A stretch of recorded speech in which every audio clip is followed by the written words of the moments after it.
Hello and welcome. Today is 15th of October. Market on Friday was weak. S&P 500 lost 2.37%.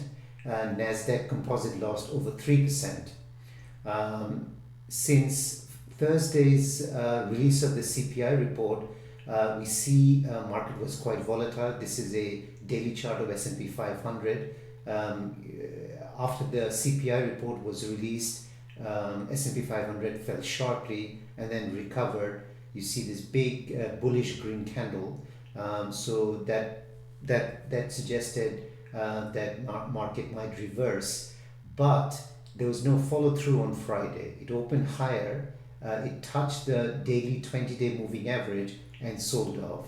And S&P 500 closed right near the low of the session.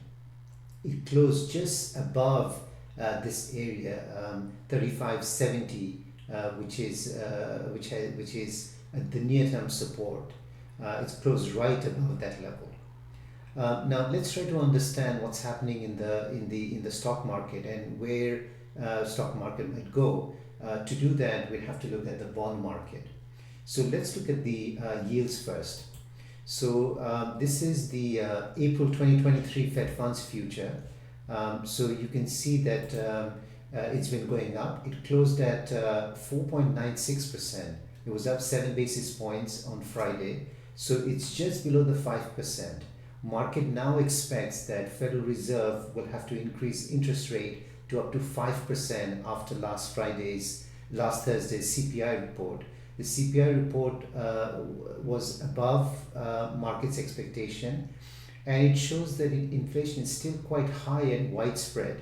And in order to bring inflation under control, the interest rate would have to now go above Federal Reserve's terminal rate, stated terminal rate of 4.75. So market is now thinking perhaps 5%. It would need to go up to 5%, and that's where the Fed Funds future is right now in April.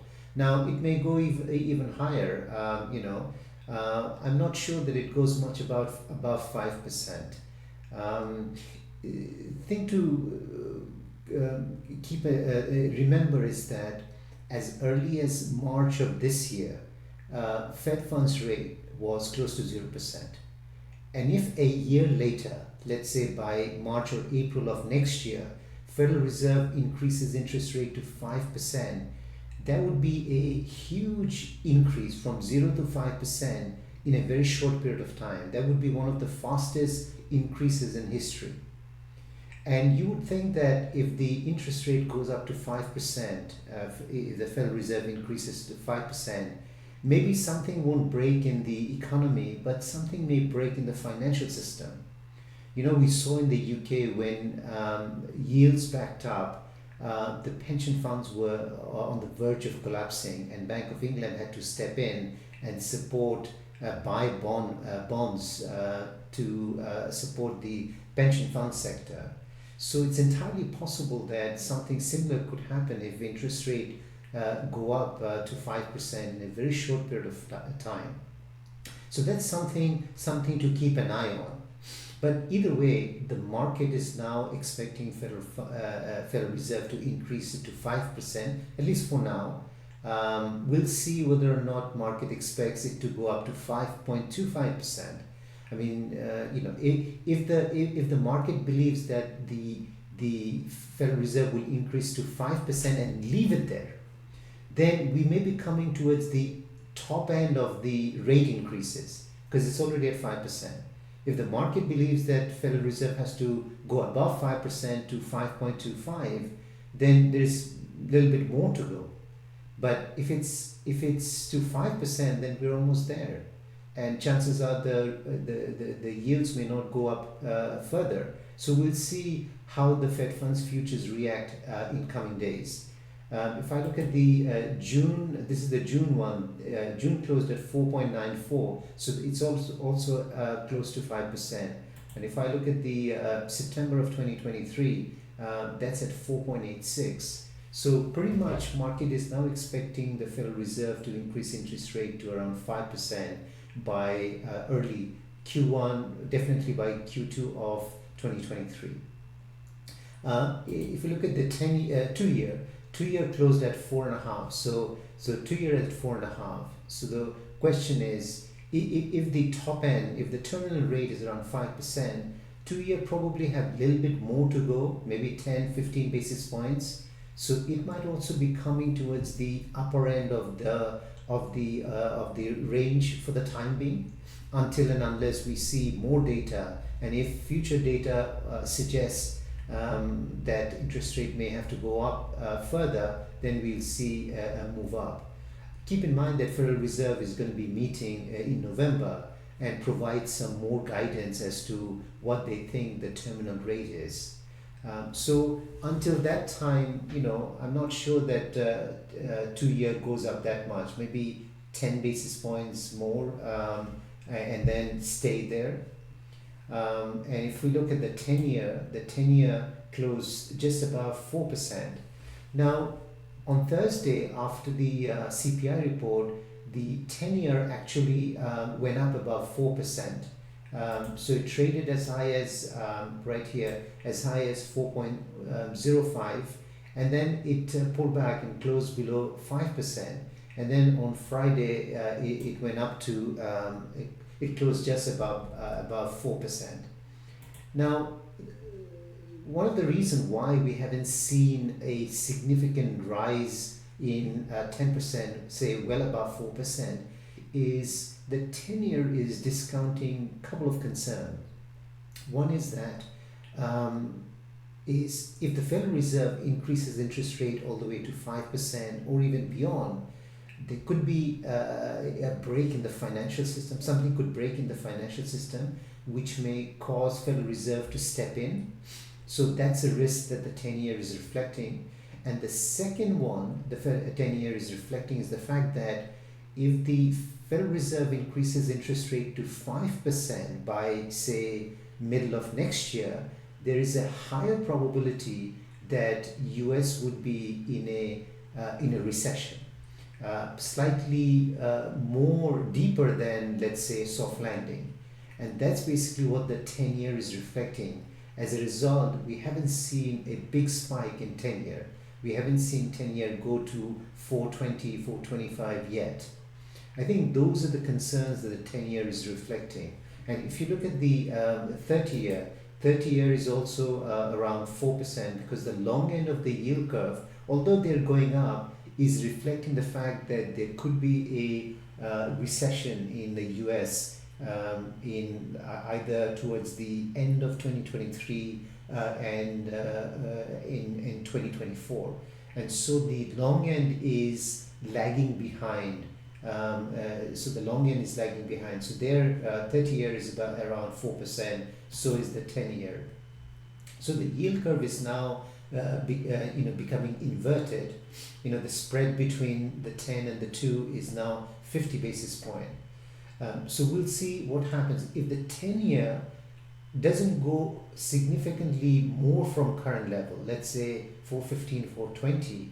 If it stays around the current level, I mean, that could provide some kind of support to the stocks.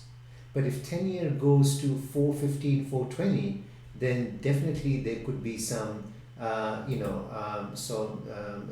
problem in the stocks. So again, coming back to the stocks again, it depends on what happens to the rates.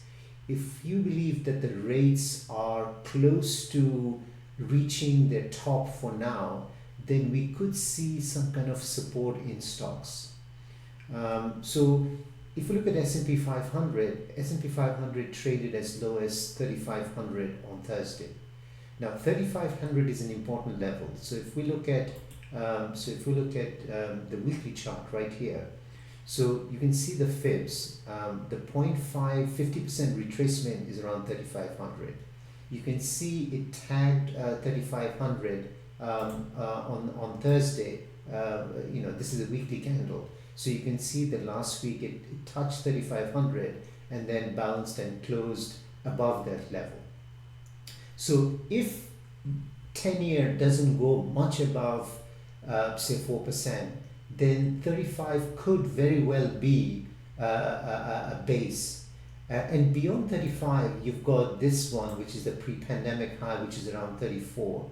So maybe these could be a short-term bottom, not the bottom, not the bottom, a bottom, because stocks are oversold. You see, it's been declining, so there could be some bounce, and that could happen if the yields don't go up much higher, because we saw that the futures, Fed funds futures, are already at 5%, and 2 year is already at 4.5, and 10 year is about at 4. So if 10 year doesn't go much above, say, 410, then we could see some kind of a base here, and then see some relief rally, because if you look at short-term time frame, markets are really oversold. So there is room for some kind of a relief rally.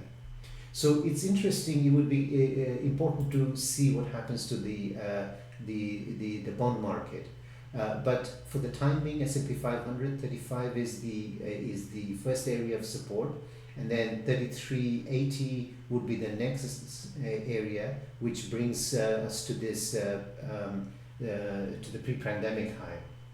Now the 61.8 fib is around 32, so it is there. We can't rule it out, but I think the market may want to wait until the Fed meeting next week in November. To see what the Fed says about where they expect the terminal rate to be. You can see that for the last 3 weeks, S&P 500 pretty much closed where it is. It's kind of forming a kind of a base right here. So we'll see whether or not there is, what happens at 3,500, whether it can hold this level. And then resistance would be at this level, which is around 3,800, which is where the 38.2 fib is sitting. So the resistance would be around 3,800. Support is around 3,500 first, and then 3,380 area would be the next level. For Nasdaq 100. So Nasdaq 100 closed just above the 61.8 level. So it dipped below this level last week, but that managed to hold it. You can see that there are some weekly, candles which interacted with this level, 10,600 level, and below this you've got the pre-pandemic high, which is around 97.36 level. So those would be the levels. For SPY and QQQ, SPY 349 is it already tagged that level last week. This week, the next area would be around 338, which is basically the pre-pandemic. And then for Qs, it would be 258 is basically the 61.8 retracement level. And then 234 would be the pre-pandemic high.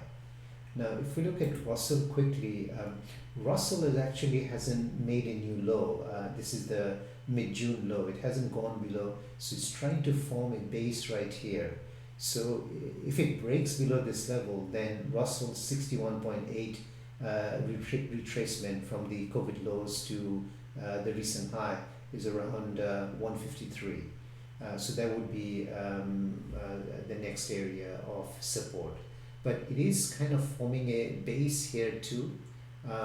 If I look at the line chart quickly, if it closes above this level, 169, next Friday, that would be actually positive, because that would be a higher close. So we'll see what happens next week. So I think next week is quite important. As long as they can hold these levels, I think this would be positive. Moving on to US dollar. So let's look at the dollar on a daily basis. So what's happening? So this is US dollar. So it fell on Thursday after the jobs report, but managed to recover its losses on Friday. So it remains within this channel. It's now at the midpoint of this channel. So top of the channel is right here. Very much remains in an uptrend. but the momentum indicators are gradually moving lower. You can see MACD has started to move lower. RSI hasn't, although it's off the lows, but is well below the previous high.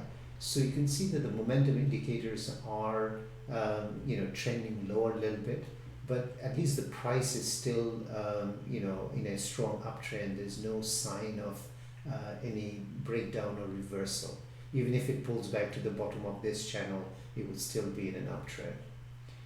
If we look at gold, gold remains within this downtrend. So, with dollar being strong, gold is finding it very difficult to rally.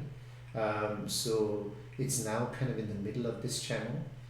So the support would be around right here, so around 1620 level, and then it would be to the bottom of the channel.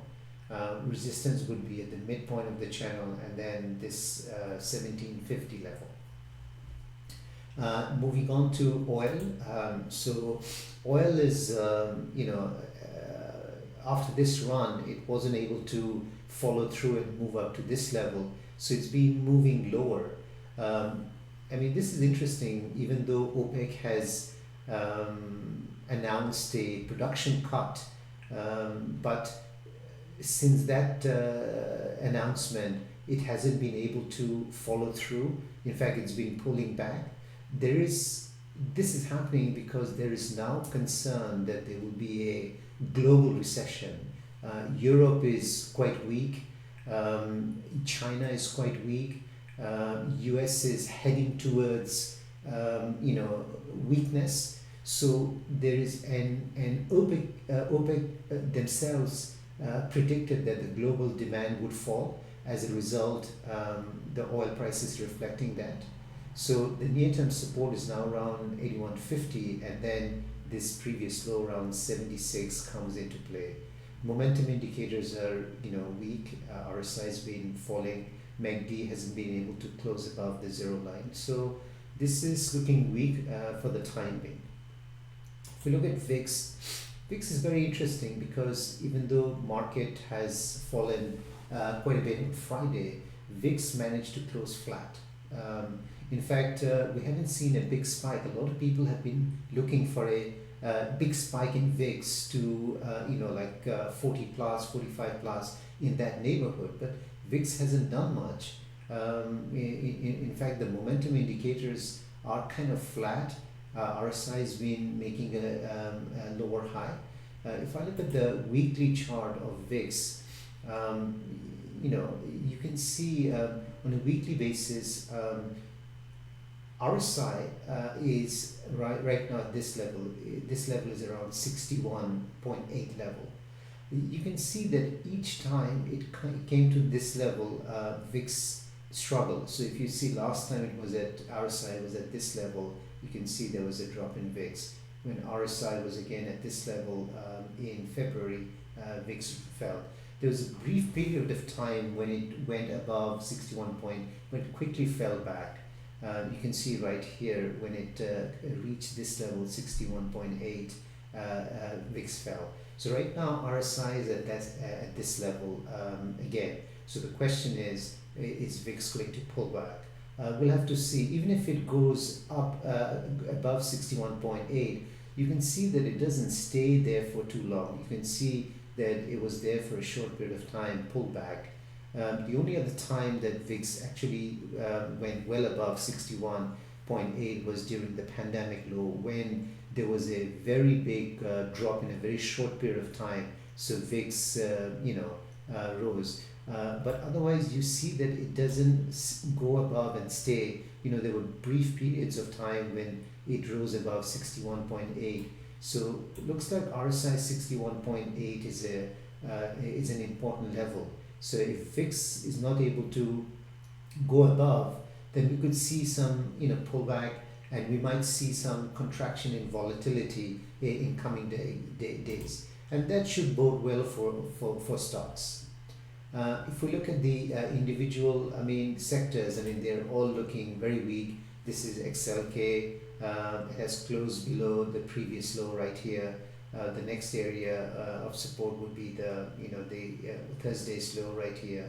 XLY, this discretionary, it's coming up to the mid-June level, very much within a downtrend. Momentum indicators are weak.